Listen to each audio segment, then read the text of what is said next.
Another day, another grind na naman mga kalabs. Na ano po ta diri sa Umas sa Pawas area ta karon mga kalabs, RC216. So kay wala naman po tayo trabaho sa balay, hala suroy na po ta sa Umas para daghan ta trabaho mga kalabs. Pila na lang kaadlaw mga kalabs, pwede na jud harbiso ng atong RC216 Pawas area. So ang gibuhat karon ni kauma mga kalabs ni Papang nanindot gihapon dia sa pilapil aron nindot kaayo ang atong agian. So bisan pila na lang kaadlaw harbisono na jud mga kalabs, pero ginamintin dia po na mo among surroundings tungod kay diri man gud mi nagay-standby pod. So yan, clean kita sa ato ang mga pilapil mga kalabs. Kaya kita man Japon ang makabenepisyo kung nindot ang ato ang mga pilapil nga atong ginaagian sa panahon na kita magsuroy sa ato ang kaumahan.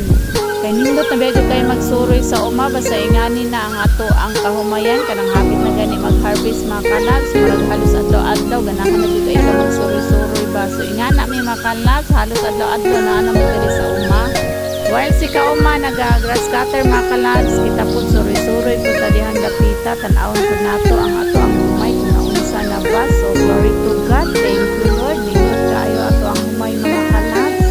So while nagasuroy ko mga kalabs, dili dyan na mo na siya ginawala no, amo dyan na ginaisuri ang among humay, unya dalaam po na po, kay kabalo dyan mi na, ginoo na dyan maghahatag ka na mo, so sa may naami karon mo nang pray always kita mga kalabs.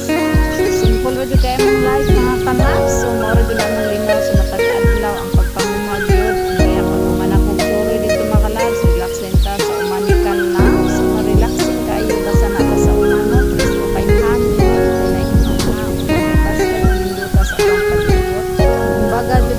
Makarelax jud ka o anti-stress jud sa naatas sa uma.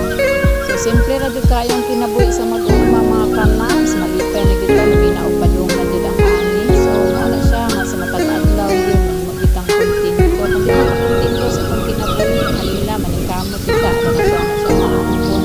Maangkon nga sa tama jud nga pagpanginabuhi mga kalabs.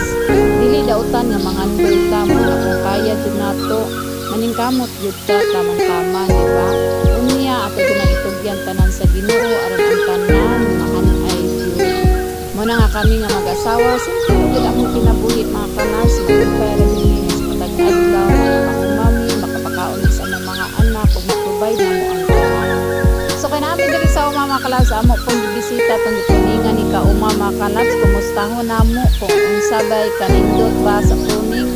Nindot ba puningan ang atong uma, hala uban ini mga kalabs kay atong tan-awon dito kung epektibo ba ang ato ang pag-pruning. So ingani na gyud ang atong RC216 no, nindot na gyud kay siya tan-awon. 5 days to go, 6 days to go, pwede na gyud siya ma-harvest mga kalabs. Unya ako din pasalamatan ang Ginoo sa iyang great harvest nga inihatag sa mua. So diri lapita mga kalabs, mao ni ang puningan ni kauma. So ayan, so practice makes perfect pa mga kalabs. Kay galing dapita mga kalabs, dahunon jud siya diring dapita tungod kay masilungan siya sa mga kalugian diring dapita. So kinahanglan din siya pruningan. So next time dapat pruningan dili siya bata pa. So mao na siya mga kalabs, as a farmers everyday jud ay magtuon kayo daita. So that's it for today's video mga kalabs. Tanang dungog ug himaya ako jud ang ihatag sa Ginoo.